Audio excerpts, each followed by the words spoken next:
Hey, everybody, welcome to the podcast. I am excited about our episode today. I feel like most travel advisors, myself included, have come into their career or spent their careers kind of outside of the industry. And so we're kind of learning about specifically luxury hotels by reading their marketing or visiting on fam trips, maybe getting a behind the scenes look if we're lucky. But today's guest has spent years on the inside working for one of the most respected luxury hotel brands in the world before crossing over to become an advisor herself. And so, what I want to explore today is what that crossing over actually taught her, because I think there's something in that transition that every advisor can use, whether you've worked in hospitality or not. Her name is Olivia. She is based in Zurich now, and this conversation is going to change how you think about the next time you pick up the phone or send an email or do whatever it is you do to advocate for your clients. So, Olivia, thank you so much for being here and for being on the podcast today. Hi, Brianna. Thank you so much for having me. It's a real pleasure to be on the podcast, and I'm definitely excited to share my past experiences and just an honest opinion on how my career, my 6 year and a half career was with Aman and the transition over to being a travel advisor now.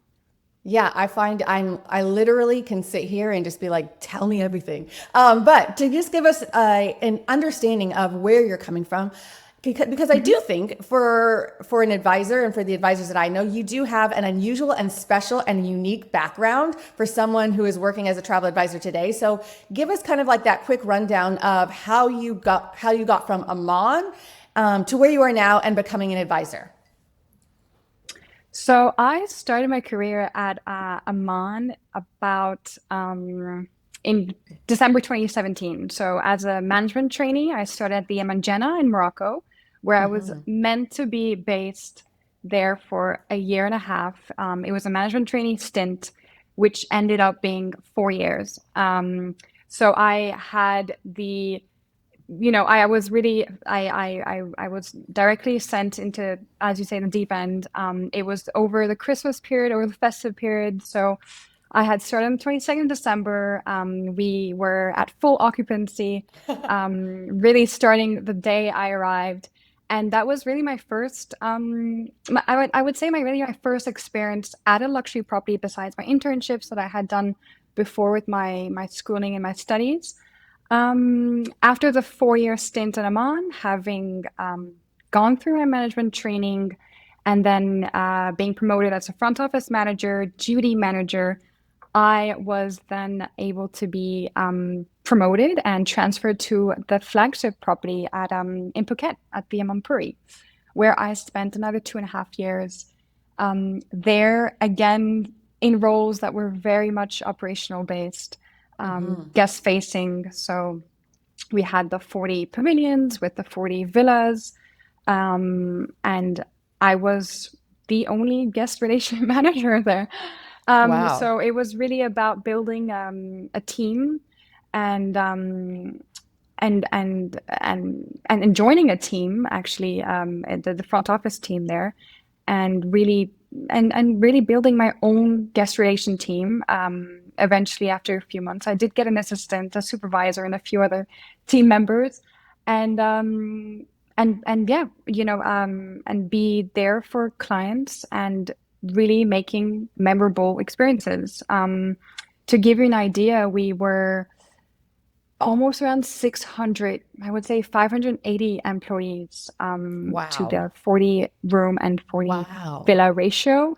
So it just shows how really, yeah, how many employees to guest ratio there were. And Yeah. after some time in hotel and with them on, I decided to do the jump on the other side, as people would say, and to become a travel advisor. And it's amazing how I've had this opportunity to be in hotels and now seeing it from another perspective, very interesting as well. Knowing what does pass and go beyond the scenes, and really transitioning what I've been doing with them on, but now with my own clients. 90% of my clients are clients that I did meet through Amman. So it just shows this how small the world of Amman end of the luxury hotels really is, because I've been able to keep these connections and these relationships with the guests that I've met through my career. First of all, I'm proud but also jealous because I'm like, if you can come into this industry and say, well, the clients that I have, my book of business, they already are Aman clients. It's like, well, you won the jackpot there. It's like, you don't really get much better than that. That's an easy way in to already having established luxury clients. So well done there. And it's just, yeah, it's so interesting.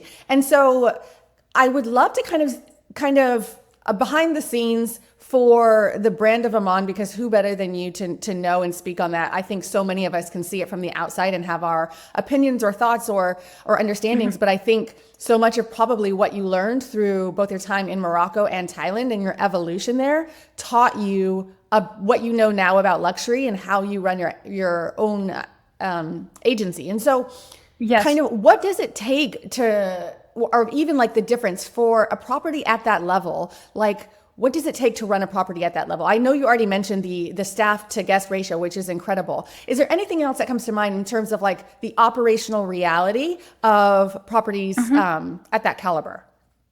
Yes, I mean, I think the majority, now that I see, I've had a few experiences as well in the properties in Japan. So having worked on Kyoto, on Nemu, and Tokyo, so spending 3 months in Japan.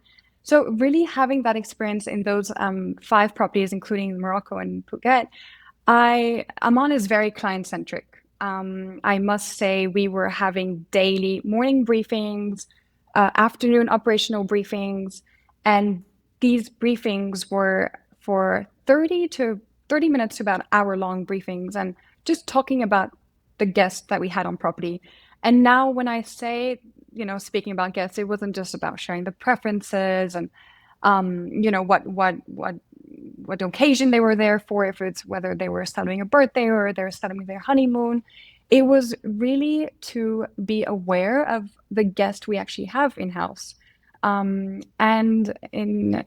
like an example, for example, I can give you is we had a term called the magic service in Ataman, which was when we were basically tracking every movement that our guests were making and coordinating with our housekeeping team for them to be able to enter into the room at the moment where the guests were at the beach, for example, or having breakfast or by the pool, and they were able to go and do the housekeeping for the room without any knock on the door or with like a very, we call them almost like ninjas, like they're the housekeeping ninjas, and where the guests were completely unaware that their pavilion was actually being turned over while they were out with no disturbance at all. So it was these little things that I think personally really makes the difference in terms of what we were offering and what a brand like Aman does offer. That the little subtleties of placing a bookmark right next to where the guest is reading a book. We had lens cleaners for their sunglasses. It's all these little touches that I think Aman is really, really great at. And then not only in terms of what we were doing, but also I think the staff make a big difference. And I know we had a lot of repeater and loyal guests coming back, every year, 3 or 4 times a year to the property. And even if I guess we're not to come back for 7 years, that guest coming back to Mampuri, and for the staff to be able to remember that one particular guest was only drank cold water with a straw, and to have the straw ready there for her at breakfast. And I think this is what clients really are looking for, without them having to repeat themselves or even think about it. Everything is done even before, very anticipated, even before the guest even need to say something. That is so true. And I think that is even, earlier on in my career when I was trying to get a handle on my own understanding of luxury and like what that looked like and what it meant and kind of how do I share the value of this when I need to understand it myself. But it is those little things. And I remember kind of like the first couple of times when I experienced it, I'm like, are they in my brain? Like, this is so interesting how Yes. the staff can really anticipate, right? It's like all those little things that when it happens, you're like, oh my gosh, wow, that was so like on time, perfect, like the anticipatory needs that I would have, or just desires, not even needs, and those little things. And so when you experience it, then you're just like, oh, I see now the difference between, Exactly. a nice property, but also like that service Mhm. that like pairs with a nice property that makes a Right. difference. Right. That is Yes. so, so, so key. And I'm sure now It's because you almost have, like a mind reader. Like yes, they almost really, and I had been told by so many guests that they're really reading my mind. Like, how do you do this? yeah. And which I feel like, I think that's also that's when a guest does feel very well taken care of, and Mhm. the fact that they want to return and want to come back to what we consider the home. Yeah, yeah. And so now that you also have kind of more of a lens on Amon probably the deepest and at a level that probably most of us don't, but you have now as on the advisor side as well, just kind of access to seeing more brands and luxury properties. Is there something that the standard that Amon held that you think most luxury properties don't reach? Like something that's like, it's like often imitated, never duplicated or something like that. It's like the thing that they're just like in a class of their own when it comes to a certain level of standard. I think so. I think the big difference as well with Aman is we don't so I had previous experience with Four Seasons during internship and the Marriott brand. So Mm, even compared to those two hotel brands, I think with Aman, what really differentiates Aman is not only just, of course, the level of service, but it's also what Aman has to offer in the sense that every property is very unique to each location. So this also being one of the core values, the generosity of space, the sense of place, which I think, I mean, I don't want to put any other brands because I now as well being a travel advisor, I must say I do book a lot of non-Aman because yeah. I've also been told that I've had ex-colleagues like, well, now you're only going to book Aman, right? It's going to be very difficult for you to be able to sell other properties. And I always feel so, I mean, of course, Milan will always stay in my heart, but I think other luxury brands also do very well in Right. terms of what they offer, in terms of the service. And I think what makes Aman different is really just this uniqueness that you will not find. There are no standard operating procedures as such. So Mm, there, no one, I mean, no, as an employee, from Aman, when you first start, you don't get given a book of rules and you don't get any SOPs. Just as maybe Mandarin would be giving you a whole book of the rules, and the Four Seasons as well, I know have as well their set of do's and don'ts. So I think the fact that the employees at Aman are so they have all this freedom as well that they are able to really think outside the box. And yeah. if you want to really, surprise that the guest coming back from their Atlas Mountain hike in Morocco and have their shoes cleaned even before the guest asks you, that you are able to do that without any confirmation from any managers. Or so it's, I think that that creativity as well that the employees have working at Aman, that there is really a no, they really do think forward and be a lot more proactive. And I think that's all to do with yes, how we have also been trained. I think Yeah. with Aman as well, the training program. But not only, we also have a great. I think that the staff members that are hired really play a big role Yeah. in what they are able to give and what they're able to do without any constraints. Yeah. That's good. That's good. Yeah, no, I'm sure that that does. Yeah. It's the uniqueness of it, right? So like not necessarily better or worse, because Yes. I think now at the advisor No, side, no, you're no. also tasked with being a matchmaker. So you have to know kind of like what client appreciates, XYZ versus, over here what this Exactly. brand has to offer. And that's a whole other skill set that I'm sure you're developing and learning and getting the product knowledge Yes. too of so many brands that are out there. So give me a Right, sense right. then, like there a moment or a reason or just kind of like desire to switch over and to decide to become an advisor? And I don't know if it would be the dark side or the what side is the dark side, but what actually drove that in terms of kind of your next career move to join us over here in the wild, wild west? In the yeah. um, honestly, I think it's just been I mean, as much as I really loved my career in hotels, I think towards the end I had recently got engaged. So of course my personal life did also come into play. And Yeah.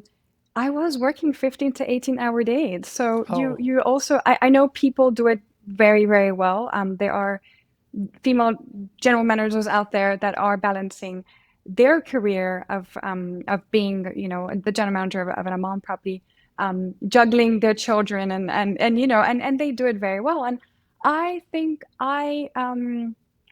it did take me a very, very long time. I'm not going to lie. It wasn't the day to the next, okay, I'm going to move. I want to do something of my own. I've always dreamt of having something of my own as well, of really building yeah. my own business. So now, and I've always admired the travel advisors at the Aman properties. So we worked with numerous amounts of travel advisors and from really all over the world. And I've always seen this connection that the guest really had with their advisor and the importance of the advisor at when during their stay. And Yeah. towards the end so I left Oman in March 2024, and just at the beginning of March, I was acting sales manager of that property. So I think for that 3-week, very short stint, having the possibility to really take over the sales position and being able to accommodate travel agents on property Yeah. really made me motivated to move. And now, what's great is I'm not only no longer only selling one property, not only selling Amman. It's such a diverse portfolio, and having met those clients, like the clients I have now as well through Amman, I think it just shows how those relationships and how loyal these guests are. Um, so I think the fact that I was able to build up my database of clients as well, of course, that was also one of the reasons why I was also able to do the shift on the other side. And yeah, I mean, I say this, I've loved being a travel advisor, and of course I miss hotels. I think once you're in hotels, it's very difficult to completely move yourself away from it. Whenever I visit a hotel here in Zurich, and I've attended a few fam trips as well, and I still feel like I'm working at the hotel once I'm in it. Yeah. You can't probably turn that side of your brain off. Yeah. Exactly, You're like, okay, they So should be it's a doing very this. They should be fine doing line. this. Yeah. Yeah, you look at the details, and really sometimes where I'm the one opening the door Yeah. and letting the guest through. So I always, I think everyone has from the hotel that perspective that once you are Yeah. in, it's very hard to completely switch off. Yes. And that's also the reason why I made the jump, and the flexibility that I have now as well, of course, Oh, is yeah. is It's great. great. And yeah, and then now as well, being able to like you were mentioning as well, all this insider knowledge and being able to share really what all about the Amman DNA as well with my guests is really truly amazing. Yeah. Yeah. That's such an important perspective. And I wonder, was there anything kind of when you did make the switch and you're like, okay, I had a somewhat insider view because you were working with advisors and seeing advisors that were Mhm. well established and had a great book of business and doing well. You're like, okay, that looks pretty enticing, and perhaps this could be a good move for me. Was there anything that surprised you once you got over to the advisor side when you were like, oh, booking a hotel versus running one, I didn't realize that this was something I had to learn or go through or understand. Was there anything that surprised you that you remembered in like your first couple of months on the advisor side? Yes, there were a lot of surprises. It's true that a lot of I've been told that, oh, it's going to be easy for you. You've got all this hotel knowledge, but honestly, it was a challenge. It took me I'm still, almost 2 years in, but it's still very challenging, just in the way that I had to read a lot more, so be a lot more up to date on what new travel trends there were, the new destinations that clients were interested in. And of course, when you're on one property, and even with Aman, having only 32 properties around the world, it's a very fairly small hotel brand. So you're also there's so much that you can learn over the 6.5 years, even knowing a lot about each property. But I felt like when I did do the switch, um, there was a lot out there, and I think the reason also having joined Fora really helped me because I had these trainings, I had all these resources that I was really able to lean on. Um, and yes, I mean, of course, how to book a hotel, that was also a very it's a simple task, but it was more about maybe also the communicating as well to the hotels that uh, first of all introducing myself, because I know they have, I mean, they work with so many advisors and so many travel agents from all over the world. So really introducing myself as a travel agent, and also passing the information.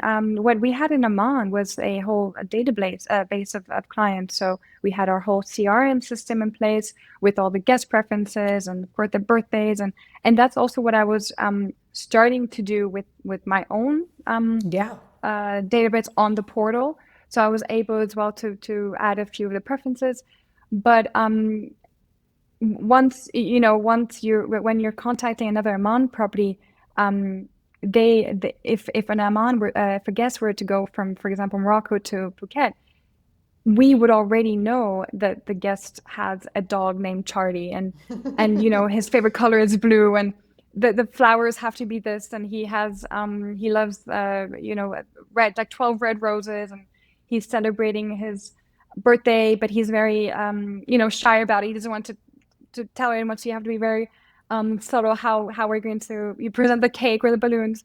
But as now being a travel advisor, all of these things, details actually have to be said and have to be um, yeah. I think it's like that communication, and has to be even more I guess attended to. Yeah. And I've had to do, I think, a lot more of following up as well, to ensure that really everything's gone through, because maybe at the start I was a little bit naive in the way that, oh, they should know, but this is also, it's a new, I'm no longer with, it's a Yeah. different property. They don't know me, they don't know my clients. So I think it was really about translating the yeah, that what the client, who the clients are, what they are, and I think the most important, the reason behind the trip. Yeah, Yeah, 100%. yeah. I think that also there's so much to learn that, you kind of have gone from working in corporate to like being this solopreneur almost, where you wear Hmm. so many hats yourself, where Yes. the opportunity to say, well, that's so and so's job, and then that's so and so is going to take care of that, and this person does that, and the whole well-oiled machine works. And then you go and you start your advisor career, and it's like, it's you. All the things are you, and you Yes. figure out your whole business plan and your whole workflows and what systems work best, and you do all of that And you alongside. wear all the hats. Hmm. Yeah, Hmm. yeah. And so I think that also probably it's a learning curve, right? Because it's nothing if we come from corporate, we don't have to wear all the hats. And then when you do Yes, this, you start with every hat possible, and figuring out kind of yes. like, well, I could probably learn a little bit more in that That's area. Yeah, no, that's for sure, for sure. And also even like you said, like wearing all the hats, in now as well as a travel advisor, there's so much more than just a hotel booking. It's the arranging of the transfers and the experiences, Yeah. and finding that right supplier that will be able to book that boat excursion for your client, knowing what there is to do in the city, all the activities that they would like to plan. So you are a multi-functioning concierge and slash reservation slash Yeah. transportation logistics. So you really are all in one, and Yeah. you're running your show. Yeah, yeah. I think probably one of the strongest things that you probably, and tell me if I'm wrong, but this is what I would assume that you bring for your clients is the ability to advocate for them in the right way with the right people to get And yes. the outcome that is most favorable for your clients. And so I would love for you kind of to share a little bit of that knowledge with us, because it's the thing that when you've never worked on the hotel side, the conversations that I have are who I know to go to, what I know to say. Those are things that I don't know, and I'm kind of like shooting in the dark, trying to make sure that I'm doing the right thing. But when you're advocating for your clients, for whatever reason, how does your background kind of give you the insider knowledge or change what you ask for or how you ask? That's a great it's a great question, because I think I usually have I think I know who to contact. So the majority of the time is with this career that I've had, of course. I know I'm always going back to the examples, the real life examples of Aman-Level and Aman-Puri, but yes, I've had bookings and I've had clients go back to these properties, and I know exactly who to contact. And it's not necessarily contacting the general manager and highlighting that, oh, of course, do you remember me? Here is my client, and make sure everything goes well. It's just about contacting directly the director of sales, the sales manager. Also, introducing myself as now a travel advisor, and also having these contacts if in case something does go wrong with the stay, being able to know. It's really about knowing where how to escalate if there was an issue, um, and vice versa. If the clients are really happy, everything's going very smoothly, and everything's going really well with the stay, of passing on this feedback to the managers, and letting them know that they're in great hands, and they're very well taken care of. So I think what my hotel background has really taught me is I now tend to see hotels, not necessarily just Amman, just hotels in general, not as like, let's say, vendors or suppliers, but more about how I can work with them, how I can collaborate with them, which I think, and I've seen this from maybe other travel advisors, that when we were also working with them with Amman, um, I sometimes felt that they were not working with us, and or almost against us, which I know is also very complicated when our client cannot get the upgrade, or with if that room is not available. But I think that the main, if I could say something that really came out of this, from my hotel experience, it would be really about working collaboratively with hotels, and because at the end of the day, that you really do have to put all your trust as well on the partners, on the hotel partners. Um, so yeah, Yeah. it's a interesting, it's very interesting now that I've seen both ends. But Yeah. yeah, personally, I think it's also great. I know I've got a client that was in Aman-Level in Morocco. Also knowing who the client might be able to meet on property. So I know if the client is there for a total relaxation, I wouldn't then be telling the concierge or activity guide manager to go and see the client to be trying to sell them their experiences, but rather maybe someone that speaks the language, who's based on property, to go and see how the guest is stay is going, and perhaps if it's a Spanish guest, have a Spanish speaker go up to the guest, and that's also what I think the every property as well had this multi-international, multilingual staff that were able to speak to all clients. And if a client were they were not comfortable in speaking in English, they were able to speak in French to a manager there, and they would really feel they would feel heard. So Yeah. yeah, yeah. I think that you probably also, it's something that you said, I think that is really important because you have seen it on the other side is like when advisors and when we reach out is kind of like the mindset that we have is this our partner? Are we collaborating, or is this a vendor? And are they just like supplying the hotel room for me? And that probably also makes a difference when we take our understanding of what properties or people at the properties can and can't do, right? So what they're willing to do if you ask in the right way, if you have created the right relationship, and who that right person is to ask is probably something that most advisors could, I would say, get better at. Learn how that collaboration maybe works a little better. Is there anything you can Yes. speak to for that? Maybe for in terms of, I know everyone is, I mean, and now I see it as well with more advisors wanting to VIP the guest, and maybe sending a whole like, form of their preferences, which I know, and the requests, which I know the hotels will, and if it's manageable, they will be able to, and everything is it's possible as well. So they will be able to do that.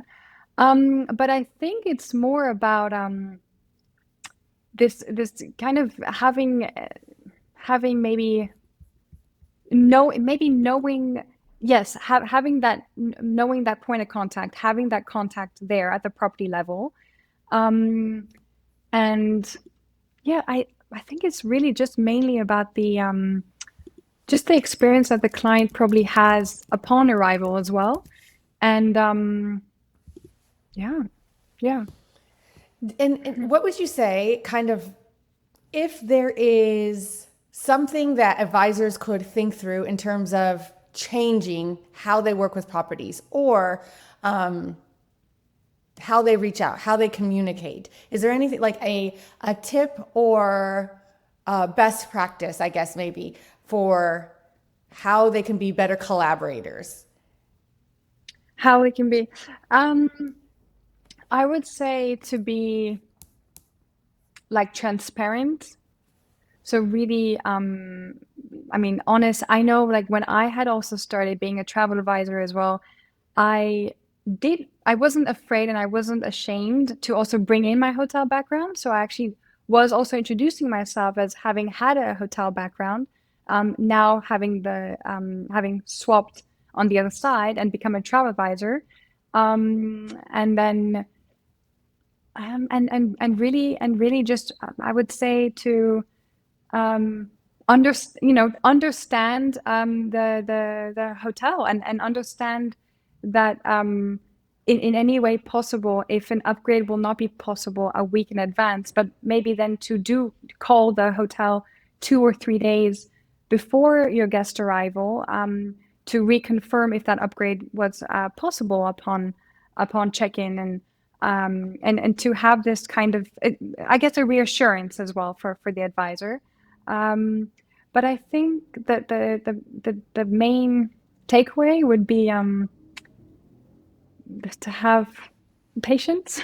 Yeah. I think now, a lot of the time now, I know how long, I mean, how many emails as well our reservations team were receiving, and were and they are bombarded and overwhelmed. So and but just having the yeah that yeah just the patience of, if it's whatever it is, I know can be urgent, but finding ways of helping each other out rather than being against against the property or against a colleague. And that's, I think, in any kind of business as well. It's about finding this middle ground where at the end of the day it's both the same outcome is really to ensure that the guest is having a great stay and really leaves happy and is wanting to return to a property. So I think now as well that there are a lot of more the fam trips as well that advisors can also take part of. I know sometimes some advisors do maybe have a sense of these fam trips being like little freebie where they can have their own stay, but this is really first-hand experience and first-hand knowledge for advisors and their chance as well to network with the hotel team. And I know we were giving a lot of importance at Aman for fam trips and hosting travel advisors on properties because to in order to build these relationships with the partners and with travel agents and knowing how important travel advisors are for the clients that we did get on property. So I think that's also a chance for advisors to engage in day-to-day operations. And a lot of the fam trips as well that we were hosting were also, of course, what we were offering to the clients, but also giving more of a behind of scenes to really show them the way, how things were run and how things were done at a property level, for them also to then maybe also be more of an understanding and yeah. I don't know if that answered your question, but No, I mean, yeah, no, you gave me that and some, so it's all good. Yeah, I tried to.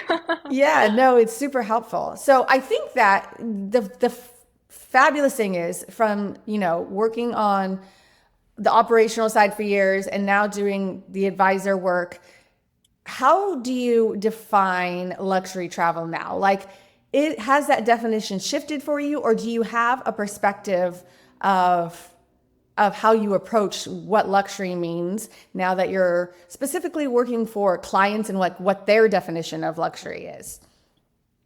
Yes, yeah, I think, I'm sorry. I think now luxury is not necessarily I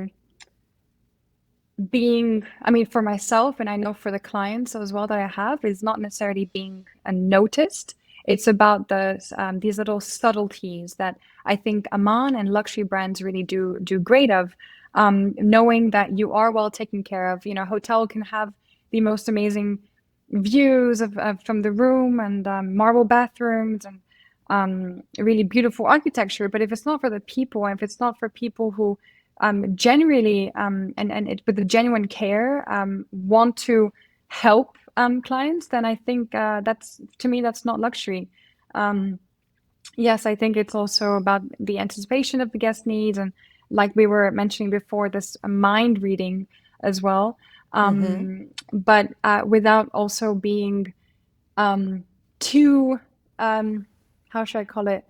A little bit over the top, so you don't want it to be overwhelming.